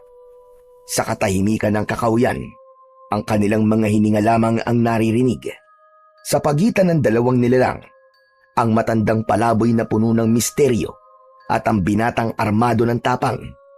Nagsimula ang sagupaan na magbubunyag sa kanila ng totoo nilang layunin at pagkatao. Ang itak ni Ariston ay walang nagawa sa mabilis na paggalaw ni Mang Ebrio, lalo na nang tinamaan siya ng suntok nito sa kanyang dibdib. Bumagsak siya sa lupa. Habang nakahiga si Ariston sa lupa, mabilis naman na hinubad ni Mang Ebrio ang kwintas nito. Akala niya ay gagamitin yun ng lalaki sa kanya upang patayin siya. Ngunit nagkamali si Ariston. Sa pagtalon ni Mang Ebrio papalapit sa kanyang kinaroroonan, mabilis nitong naisuot ang kwintas sa kanyang leeg at agad na tumayo, papalayo sa kanya. Nagulat si Ariston dahil may kung anong malakas na puwersa ang nagpatigil sa kanyang galit at katawan. Nanatili siyang nakahiga habang nakatingin sa nakatayong si Mang Ebrio. Subalit ang hininga ni Ariston ay mabilis at punong-puno ng pagpupumiglas ang isipan. Ngunit hindi ng kanyang katawan. Anong ginawa mo sa akin? Anong ginawa mo sa akin, hayop ka? Pansamantalang maninigas ang katawan mo sa loob ng 5 minuto. Sapat na yon para mapakinggan mo ang mga sasabihin ko sa'yo. Alisin mo to! Alisin mo to, hayop ka! Alisin mo to! Tinatanggal pansamantala ng kwintas ang pagiging aswang mo at makokontrol mo ang sarili mo. Ngunit bago yon, unti-unti niyang binibigyan ng bisa ang mutya na nakatanim sa balikat mo. Walang kaalam-alam ang nilalang na nagtanim sa'yo ng mutya na isa palang pagkakamali ang ginawa niya sa'yo. Hindi ba't ikaw nga ang may gawa nito sa akin? Ikaw ang kumagat sa balikat ko. Kaya ikaw ang nagkamali. Huwag mo na subukang bilugin pa ang ulo ko. Dahil hindi ako maniniwala sa'yo. Demonyo ka! Patutunayan ko sa'yo na nagsasabi ako ng totoo. Ang kwintas na suot mo ay karapat-dapat para sa'yo. Pagmasdan mo kung paano niyan babaguhin ang anyo mo. Dahil hindi ako masamang nilalang, kagaya ng iniisip mo. Sa ating dalawa, ikaw lang ang totoong aswang. Sa ilalim ng malamlam na sinag ng buwan, hingal at pawis na pawis si Ariston habang pinagmamasdan ang pagliwanag ng suot niyang kwintas. Kanina lamang ay nanlilisik ang kanyang mga mata. Nanginginig ang kanyang mga kamay sa pananabik na mapatay si Mang Ebreo. Pati na ang galit na kanyang nararamdaman para rito ay unti-unti ding naglaho. Nagsimulang magbago ang lahat. Mula sa loob ng kanyang dibdib ay unti-unting kumalat ang malamig na enerhiya. Pumapawi sa init ng halimaw na nagkukubli sa kanyang pagkatao. Ang kanyang balat na kanina ay namumula at puno ng tila naglalagablab na ugat ay muling naging payapa at bumalik sa normal na kulay. Ang kanyang mga mata na tila mata ng isang mabangis na hayop ay bumalik sa pagiging mata ng isang tao. Isa-isa ring naglaho ang bakas ng pagiging aswang ng binata. Ang mahahabang kuko ay umurong at ang matutulis na pangil ay lumubog at ang kanyang hininga na kanina ay mabigat at mabangis ay naging banayad at mahinahon. Ang kanyang katawan na parang kinokontrol ng halimaw ay muling napasunod sa kanyang sariling kalooban. Sa wakas, nakaluhod na siya sa lupa. Hawak-hawak ang kwintas na tila yun lamang ang pag-asa niya para maging tao. Si Ariston, na nilamon ng pagiging halimaw, ay muling naging tao. Kalmado, tahimik, at nagtataka kung gaano pa katagal magtatagal ang bisa ng mahiwagang kwintas sa kanyang dibdib. O ano? Siguro naman, makakausap na kita ngayon ng maayos nang hindi pinagbabantaan ng buhay ko. Anong nangyayari sa akin? Mananatili pa rin ang pagiging aswang mo. Ngunit hindi na kagaya kanina na wala kang kontrol. Wala akong kinalaman sa ibinibintang mo sa akin. Hindi ako ang may gawa niyan sa'yo. Hindi ko alam kung dapat ba akong maniwala sa mga sinasabi mo. Handa akong patunayan na hindi ako ang aswang. Ngayon na nalaman ko na ang sikreto mo, ikaw naman ang sumama sa akin para makilala mo kung sino ba talaga ako at kung ano ang totoo kong layunin. Huwag mo na akong linlangin. Ang mga kagaya mo ay hindi dapat pinagkakatiwalaan. Ang layunin mo ay gumanti sa mga taong nanakit sa'yo, di ba? Ikaw ang bumarang kina Pedro at Drigo. Nagkakamali ka, Ariston. Sapagkat hindi ko yun magagawa sa kanila. Mali ang iniisip mo sa akin. Sinundan kita at alam ko kung ano ang mga nakita ko. Alam ko nga na sinundan mo ko kahapon. Kaya alam ko rin na nakita mo ang lahat ng ginawa ko. Kaya paano mo nasabi na ako ang aswang na umatake sa'yo. Sige nga. Biglang natigilan si Ariston. Dahil sa puntong yun, hindi niya nakita ang pagpapalit ng anyo ni Mang Ebreo. Kaya walang sapat na batayan ang mga ibinibintang niya rito. Nagsimula na siyang maguluhan. Alam ko, may bahagi ng pagkatao mo pa rin ang naguguluhan. Sumama ka sa akin at ipapakita ko sa'yo kung sino ba talaga ako. Sa oras na matuklasan mo kung ano ang totoong ginagawa ko, malalaman mo rin ang dahilan kung bakit pinagbibintangan nila ako na isang aswang. Pero paano mo maipapaliwanag ang mga taong natatagpuan sa kakahuyan habang ikaw ang kanilang itinuturong pumatay sa mga biktima? Hindi sila mga tao, Ariston. Sila ang mga pinapatay ko na halimaw at pagsapit ng umaga ay bumabalik sa totoo nilang anyo bilang isang normal na tao. Biktima sila ng mambabarang na gumagawa ng aswang. Ngunit hindi rin naman sila maaaring mabuhay kahit biktima lang sila, sapagkat magagawa pa rin nilang pumatay ng tao kagaya ng mga nangyari sa iyo ngayon. Anong ibig mo sabihin? Nang gabing sinundan mo ko, alam ko na meron pang isang nilalang ang nakasunod sa atin. Kaya naman, nagkunwari akong nagpapahinga sa ilalim ng puno ng balete. Dahil alam ko, ng mga sandaling yon, ikaw talaga ang totoong pakay ng nilalang. Balak kanyang gawing aswang at supremo ng kanilang samahan. Teka, anong ibig mo sabihin? Merong iba na nakasunod sa akin? Teka, paano nangyari yun? Hindi ka ba gumagawa ng kwento? Ariston, totoo lahat ng sinasabi ko sa'yo.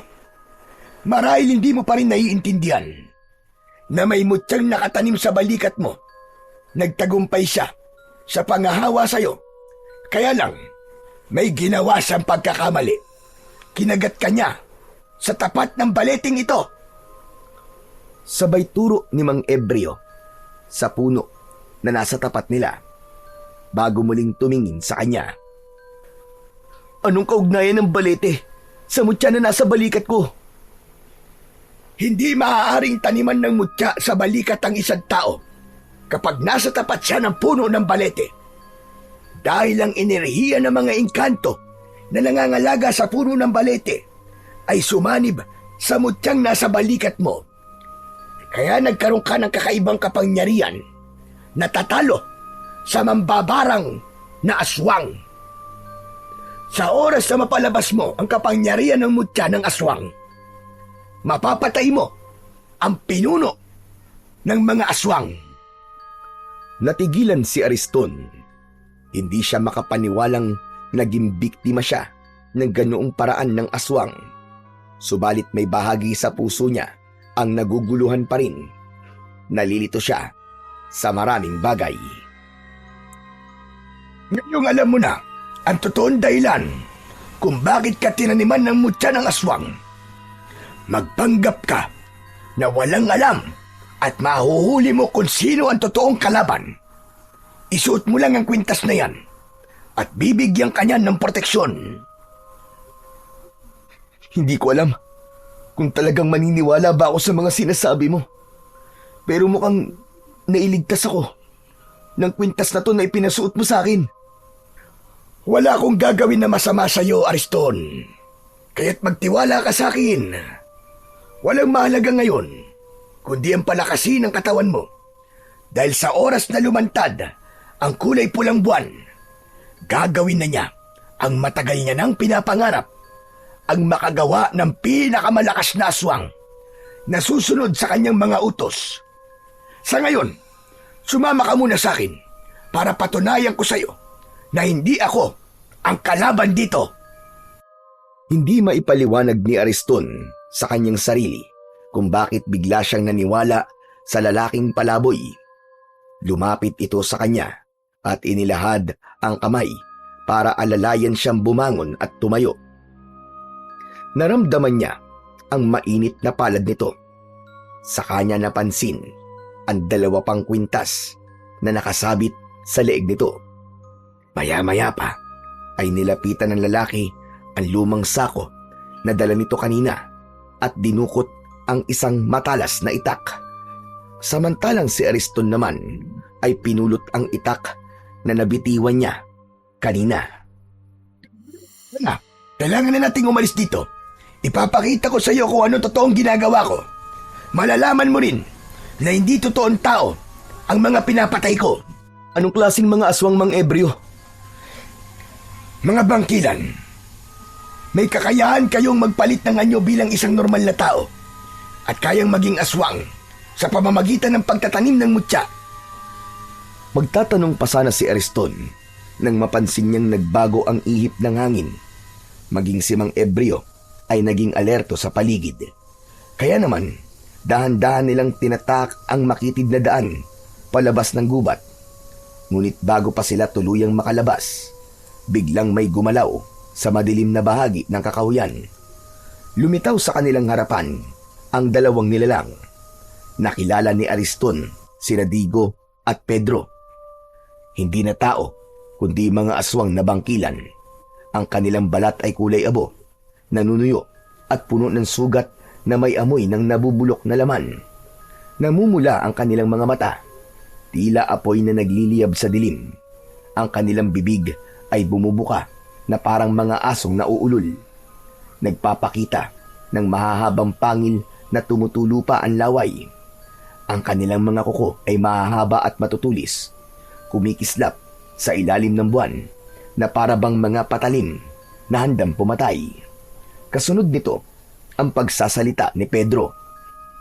Ikaw pala may gawa nito sa amin, Mang Ebreo. Kung ganun, dalawa kayo. Sabay ko kayong papatayin. Biglang sumugod si Pedro sa kinaroroonan ni Mang Ebreo. Tumalon ito na parang hayop habang nakaumang ang matutulis nitong mga kuko. Naiwasan yun ni Mang Ebreo. Mula sa kamay nito ay mabilis nitong itinaas ang hawak na itak. Kasunod ng pagliwanag ng kwintas nito, nasilaw si Pedro at napaatras. Subalit nang makabawi ng lakas si Pedro, agad nitong tinalon si Mang Ebreo. Ngunit bago pa man lumapag ang pangil ni Pedro sa leeg ng lalaking palaboy, itinapat nito ang anting-anting sa dibdib ng halimaw. Kasunod ng pagtarak ng talim nito sa dibdib ni Pedro. Biglang nagliyab ang katawan ni Pedro at sa isang iglap ay bumagsak itong naglalagablab. Sumisigaw ito ng nakakakilabot na pag-angil hanggang sa tuluyang maging abo ang katawan nito. Sinasabi ko na nga ba at may kapangyarihan kang pumatay ng mga katulad namin. Ikaw ang totoong nanghawa sa akin, hayop ka. Mamatay ka. Pagbabayaran mo ang ginawa mo kay Pedro. Walang kasalanan si Mang Ebreo. May ibang gumawa niya sa inyo, maniwala ka! Hanggang dito ba naman? Kinakampihan mo pa rin ang matandang palaboy na yan. Huwag kang maniwala sa kanya, Ariston. Siya ang totoong kalaban dito. Nagkakamali ka, Drigo. May iba pang may pakana sa pagiging aswang mo. Ako rin. Isa na rin akong aswang ngayon. Kaya masasabi kong wala siyang kasalanan sa mga nangyayari sa atin. Maniwala ka! Hindi ako tanga. Kaya magsama kayo. Kayong dalawa ang papatayin ko!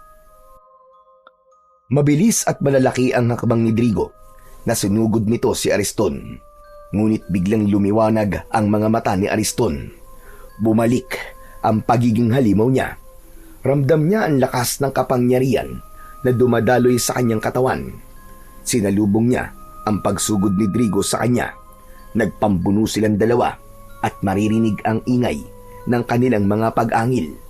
Ang kwintas na nakasabit sa leeg ni Ariston ay bigla na lamang nagliyab. Sa isang mabilis na galaw, inundayan niya ng itak si Drigo. Bumao ng talim sa sugat nito at mula sa loob ng katawan ni Drigo, sumabog ang malakas na kulay pulang liwanag. Ang halimaw ay bumagsak sa lupa. Nagkikikisay ang katawan na parabang nalalaso nito. Pagkalipas ng ilang sandali, nasunog ang katawan nito hanggang sa wala nang natirang bakas, kundi abo na lamang na kumalat sa hangin. Humihingal na natigilan si Ariston. Nanlalaki ang mga mata sa nangyari. Doon niya nalaman na ang kapangyarihang nananalaytay sa kanyang mga ugat ay hindi sumpa, kundi isang sandata na magagamit niya laban sa kasamaan. Samantalang si Mang Embryo naman ay nakatitig sa kanya at seryosong nagsalita. Ngayon alam mo na, Ariston. Sila ang totoong kalaban. Hindi ako makapaniwala na isa kayong manunugis ng aswang. Nagkuunwari lang pala kayong palaboy para hanapin ang mga halimaw na nabiktima ng mambabarang. Tsaka, bigla ko po naalala. Nang hapon po na sinundan ko kayo, napansin ko po na naglalagay kayo ng marka sa labas ng pintuan ng mga taong mabait at naging masama sa inyo. Dahil pagsapit ng kulay pulang buwan, lahat ng may marka ng X, tatawagin sila ng kanilang pinuno para masaksiyan ang pagsanib ng kapangyarihan ng kulay pulang buwan sa katawan ng napili nilang Supremo bilang isang ganap na pinakamalakas na aswang. At ikaw yun, Ariston. Ikaw ang gagawin niyang Supremo. Aba, teka sandali lang po. Paano pong ako? Paano pong nangyari yun? Sapagkat ikaw ang pinili ng pinuno. Mahirap malaman kung sino ang totoo nating kalaban. Ngunit hindi magtatagal ay lalantad siya sa oras na magsagawa na siya ng ritual para sa'yo. Kung ganun, may posibilidad din po na mapahamak po si Lolo Castor, ganun ho ba? Oo, lahat ng malapit sa'yo. Baka nga siya pa ang gamiting pain laban sa'yo. Kaya hanggat maaari, huwag ka munang lumapit sa lolo mo. Baka madamay siya sa mangyayari sa'yo. Kailan po ba lalabas ang kulay pulang buwan? Bukas ng hating gabi, lalabas ang kulay pulang buwan. Yun ang dahilan kung bakit nagpakita ako sa'yo. Dahil gusto kitang balaan. Sa oras na masinagang ka ng kulay pulang buwan, mag-ahari ang kadiliman sa puso mo. Wala kang maaalala at susundin mo lahat ang mga iuutos sa'yo ng taong gumawa sa'yo ng pagiging aswang. Diyos ko, ano pong gagawin ko? Ayoko pong maging aswang.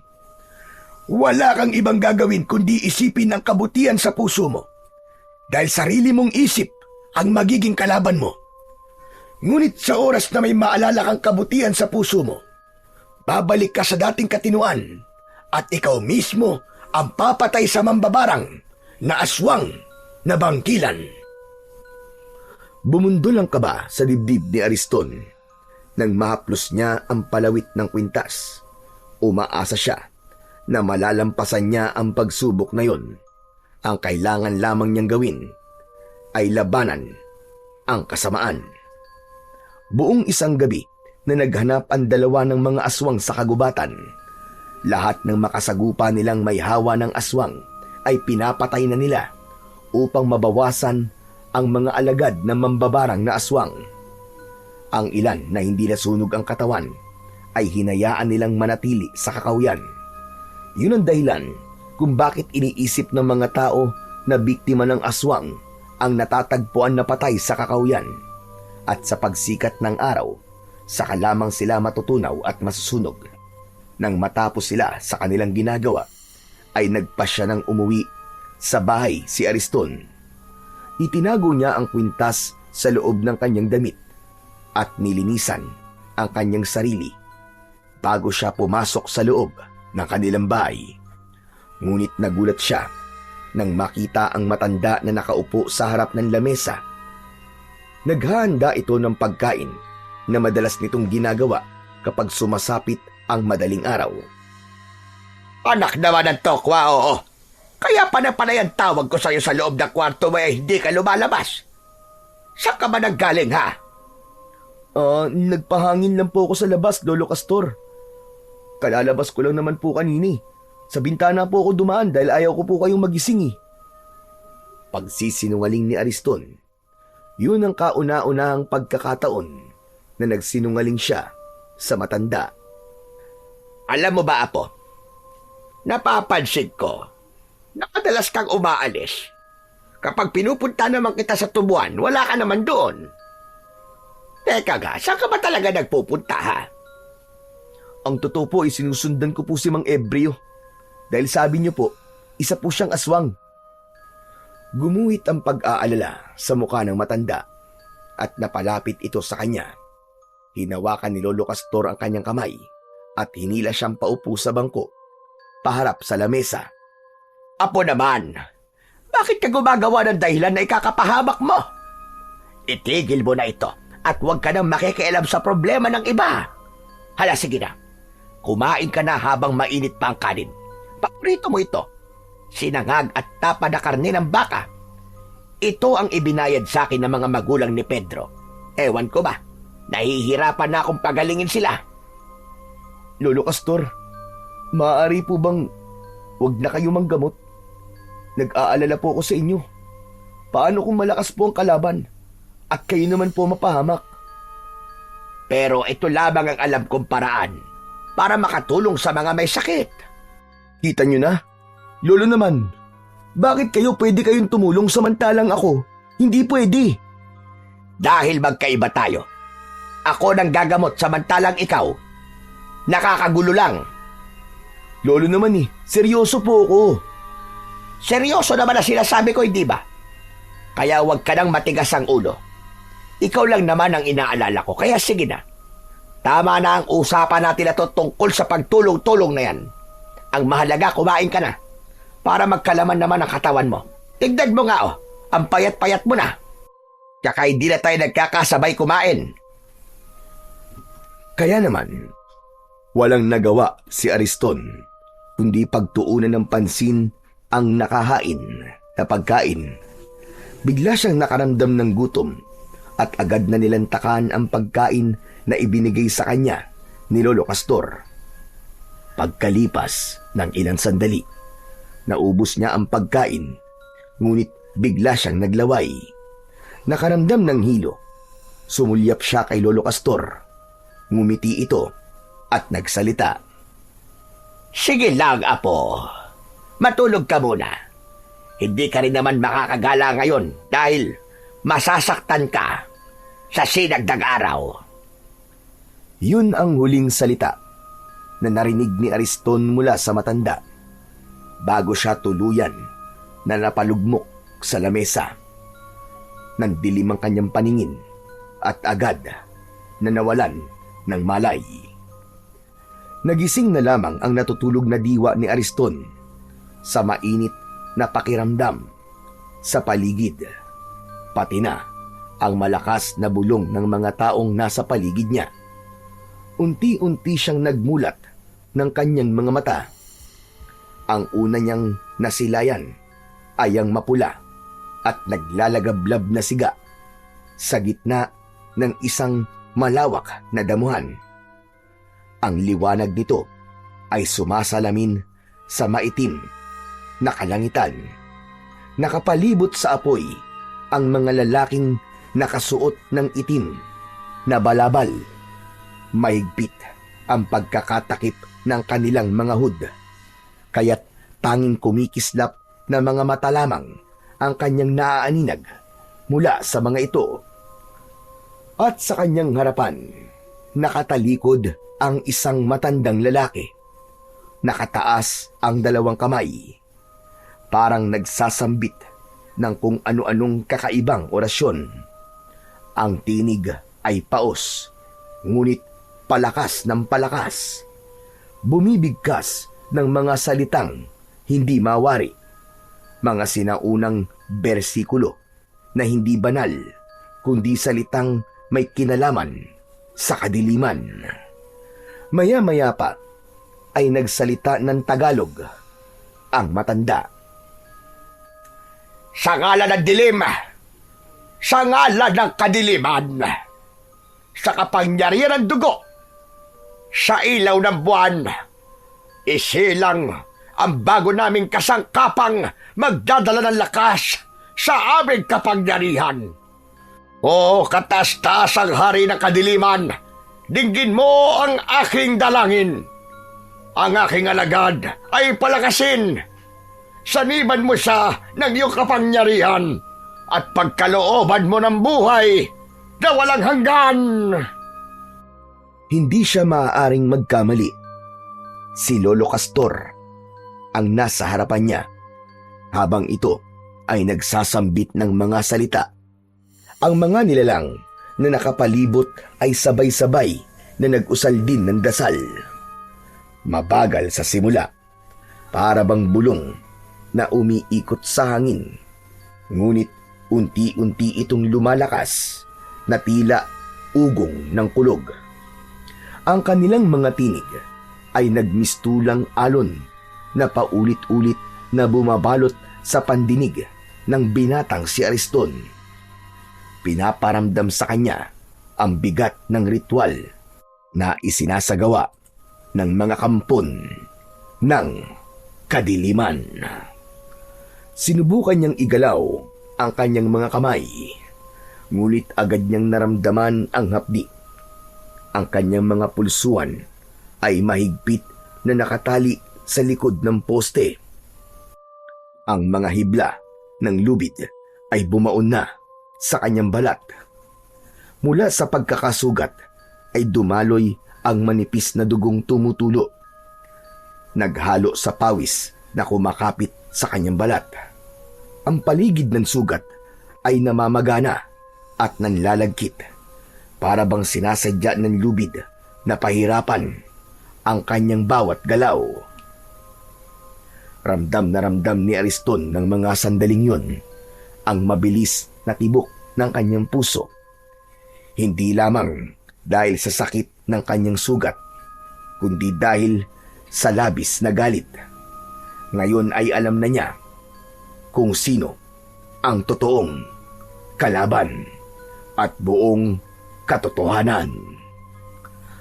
Naramdaman ni Lolo Castor ang pagpupumiglas ni Ariston, kaya naman humarap ito sa kanya. Huwag mo na subukan makawala sa pagkakagapos ng lubid, apo ko. Ano pong ibig sabihin nito, Lolo Castor? Anong ibig sabihin nito? Simple lang. Ikaw ang aking napiling alay upang gawing supremo. Ikaw ang magiging tapat kong alipin. Lolo, kung ano man pong binabalak niyo, huwag niyo na pong gawin. Huwag niyo pong ituloy. Baka nakakalimutan niyo po, apo niyo po ako. Sarili niyo akong dugo. Bakit niyo ako ginaganito, Lolo Castor? Umawa ng malakas si Lolo Castor at ibinaba ang dalawang kamay na nakataas pa sa ere. Saka lumapit ito sa kanya at hinawakan ang kanyang baba. Hindi kita totoong apo, Gunggong. Ha? Ano pong ibig niyo sabihin? Hindi tayo totoong magkadugo. Hindi kita apo. Tapos. Ginamit lamang kita para maisakatuparan ko ang lahat ng mga binabala ko. Hindi. Hindi totoo yan, Lolo Castor. Hindi totoo yan. Iyon ang buong katotohanan, Ariston. Hindi kita totoong apo. Hindi kita itinuring na apo kailanman. Hindi mo ba itatanong kung ano ang totoong nangyari sa mga magulang mo? Tila tumigil ang pag-ikot ng oras nang marinig ni Ariston ang mga sinabi ni Lolo Castor tungkol sa kanyang mga magulang. Parang may kutsilyong bumaon sa kanyang dibdib nang maalala ang kanyang mga magulang. Ariston! Naisip mo na ba kung ano ang ginawa ko sa kanila? Anong ginawa niyo sa kanila, Lolo Castor? Anong ginawa niyo sa kanila? Sagutin niyo ang tanong ko! Magsalita kayo! Pinatay ko sila para makuha ka. Ikaw ang napili kong magdadala sa aking mutya na ibinaon ko na sa balikat mo. Inalagaan kita ng ritual at orasyon. Pero ngayon, ito na ang pinakahinihintay kong sandali. ang kukumpleto sa ritual ko. Hayop ka! Sa tunog pa lang ng tawa mo, demonyo ka! Demonyo! Alagad ng dyablo! Wala kayong kasing sama. Tinuring ko kayong lolo. Minahal ko kayo. Minahal ko kayo ng gusto. Paano nyo nagawa to sa akin? Hayop ka! Hayop! Hayop! Walang ibang mahalaga sa akin, kundi ang matupad ang pangarap ko na masakop ang buong daigdig. Para lahat kayo ay susunod na sa akin bilang mga alagad ko. Ngunit mangyayari lamang yon kapag nagawa ko na ang pagpapasanib ng kulay pulang buwan sa katawan mo. Kasunod ng nakakakilabot na pagtawa ni Lolo Castor, bumalot ang itim na ulap sa buwan. Bahagyang dumilim, ngunit ang unti-unting pagpula ng buwan ay dahan-dahan nang nasisilayan. Mistula yung aninong pula na tumatakip sa buwan. Kasabay naman ng pagbabagong anyo ng matanda na si Lolo Castor, ang pinuno ng mga mambabarang na aswang, kasama ng mga alagad nitong sumasabay sa pagtawa ng kanilang pinuno. Lumantad ang dahan-dahan nilang pagpapalit ng anyo habang nakatingala sa langit. Mula sa balat ng mga ito, tumubo ang maiitim at matutulis na balahibo na animo ay mga alambre. Kumikislap sa liwanag ng siga. Ang mga daliri ay kumulubot at nagsihaba. Ang mga kuko nito ay naging matutulis na parang mga matatalas na kutsilyo. Kumikiskis sa isa't isa at naglalabas ng nakakangilong tunog. Ang mga muka ay nagdilim. Ang panga ay lumapad at humaba. At mula sa gilid ng kanilang bibig ay lumitaw ang malalagaring mga ngipin na tila gutom na hayop na handang managpang. Sabay ng ingay na isang ungol na nagmumula sa nakabuka nilang mga malalaking bibig. Unti-unting naging garalgal ang alulong na yon at nagmistulang malalalim na dagundong ng alingaw-ngaw ng mga halimaw. Ang mga lalaking nakapalibot sa siga ay sandaling tumigil, ngunit muling nag-usal ng mga dasal. Ang kanilang tinig ay naging mas mabilis at mas desperado. Umalingasaw din sa hangin ang nakakasulasok na amoy na parabang nabubulok na laman ng tao. Hindi maiwasan ni Ariston ang hindi malungkot sa nakikitang pagbabago sa kanyang lolo na matagal niyang nakasama at minahal. Umagos ang masaganang luha mula sa kanyang mga mata dahil sa nangyari sa kanyang mga magulang. Ang pagmamahal niya sa matanda ay napalitan ng matinding galit, puot at pagkasuklam na tila bulkan ng sasabog. Hayop ka! Pakawalan mo ako! Pakawalan mo ako dito, demonyo ka! Isa kang halimaw na hindi na dapat binubuhay! Demonyo ka! Demonyo! Hindi kayo magtatagumpay sa mga binabalak nyo!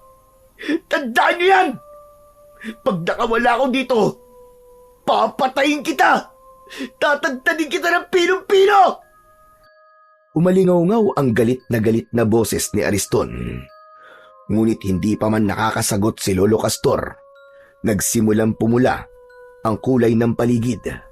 Biglang sumilip ang kulay pulang buwan mula sa ulap. Ang liwanag nito ay tumama ng diretso sa katawan ni Ariston. Para bang kuryente yon na binalot ang buong katawan ng binata. At sa isang iglap, naramdaman ni Ariston ang walang kasing sakit na pagtama ng kung anong bagay sa kanyang dibdib. Naglaho ang kanyang galit at napalitan ng tila pagkalimot sa kanyang katauhan. Ang kanyang balat ay tila nagningning na para bang kumikislap na bakal. Bawat hibla ng damit ay nagliyab ng bagya at napunit. Nagkalasog-lasog sa lakas ng enerhiya. Ang mga ugat sa kanyang mga braso ay nagpakita. Kumikislap sa ilalim ng balat na para bang may dumadaloy na baga. Nang umpisang umihip ang malamig na hangin, ang lupa sa ilalim ng kanyang mga paa ay bagyang yumanig at ang mga damo ay gumalaw. Hinahatak ng hindi maipaliwanag na puwersa. Ang kanyang mga mata ay kumislap ng gaya ng nagbabagang baga. Sa malakas na daloy ng kapangyarihan, nagawa ni Ariston na sirain at wasakin ang lubid na gumagapos sa kanyang mga kamay. Wala siyang maalala tungkol sa kanyang sarili. Wala siyang ibang nakikita kundi ang matandang aswang na inuutusan siyang tumayo. Sige! Tumayo ka lang, aking mahal na apo. Tuparin mo ang bawat kahilingan ko. Sumalakay ka sa buong baryo. Patayin mo silang lahat. At wala kang ititirang buhay ni isa sa kanila. Masusunod po, mahal kong lolo. Ang kilos at anyo ni Ariston ay nagmistulang nag-ibang nilalang. Wala na sa katinuan at walang naaalalang kabutihan sa puso. Ang naaalala niya ay kung paanong pinatay ng taong bayan ang kanyang mga magulang. Kaya naman, bumalot ang galit sa kanyang dibdib. Sige, ipagiganti mo ang mga nangyari sa mga magulang mo, apo ko. Ipagiganti mo! Manasanang maglalakad si Ariston para sundin ang utos ni Lolo Castor nang biglang dumating si Mang Ebreo. Dala ang pang-spray ng lason sa tubo. Naamoy kagad ni Ariston ang bawang sa kagamitan na hawak ni Mang Ebreo. Ariston, gumising ka! Siya ang totoong kalaban! Huwag kang sumunod sa utos niya! Gumising ka, iyo! Huwag kang maniwala sa kanya, apo. Siya ang tunay na pumatay sa mga magulang mo. Naguguluhan na nagpalipat-lipat ng tingin si Ariston sa dalawa. Wala siyang maalala at hindi niya naiintindihan ang mga sinasabi ng mga ito. Sa kanyang nalilitong isip, nahawakan niya ang kwintas. Tila may puwersang nagpapaalala sa kanya ng konting eksena na natatandaan niya. Nakita niya sa kanyang alaala si Mang Ebreo habang nakikipaglaban ito sa mga halimaw, pati na ang mga ibinili nito sa kanya.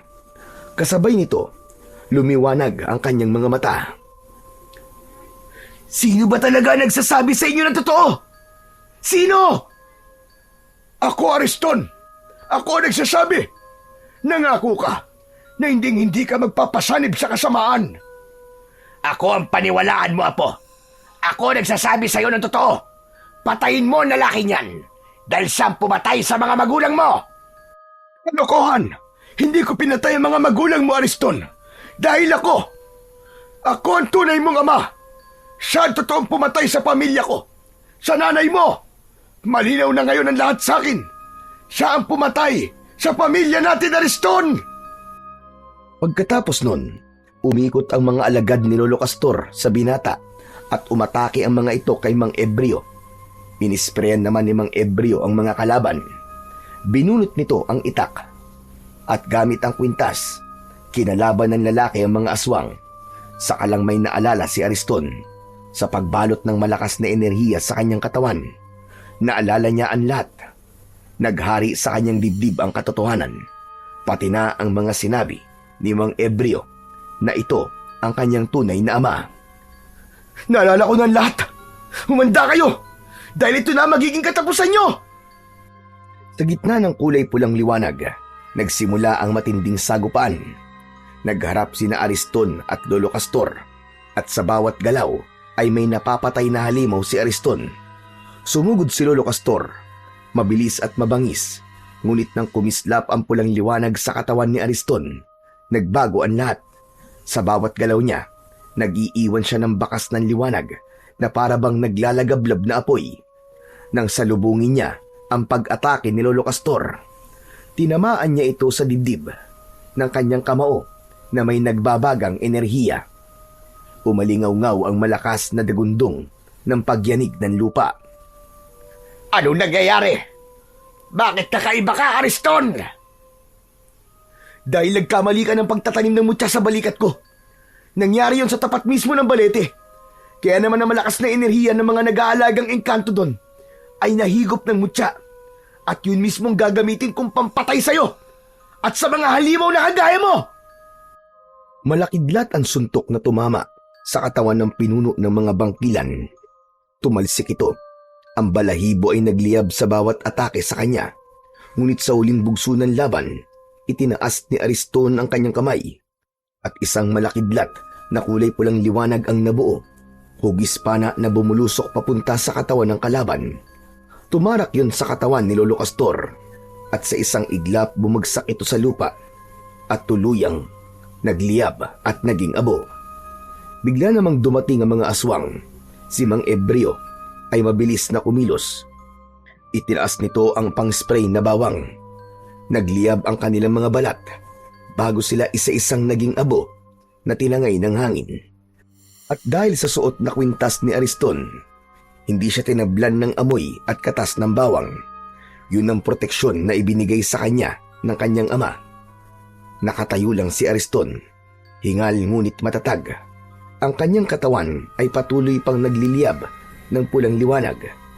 Tanda ng kapangyarihang bumabalot sa kanya. Anak, nalampasan mo ang pagsubok. Nakawala ka sa sanib ng kulay pulang buwan. Tay, totoo po ba talagang kayo ang ama ko? Oo anak, narinig ko sinabi ni Castor habang wala kang malay. Sinabi niya na siya nasa likod sa pagpatay sa mga batang 1 taong gulang ang edad at kinuha ka niya sa akin. Kalimutan na po natin yun, Tay. Ang mahalaga ay magkasama na po tayo ngayon at bubuo po ulit tayo ng panibagong bukas na puno ng pagmamahal at kapayapaan. Ang kwento ni Ariston ay isang makapangyarihang paalala na kahit balot ng dilim at kasamaan ang ating pagkatao, palaging may puwang para sa kabutihan. May hawa man si Ariston at nagsimulang kumilos sa katauhan ng isang aswang. Hindi niya hinayaang lamunin siya ng gutom at galit na dala ng sumpa. Hindi na naig ang kasamaan sa kanyang puso. Sa halip, ginamit niya ang kanyang kapangyarihan upang protektahan ang buong baryo at ang kanyang ama.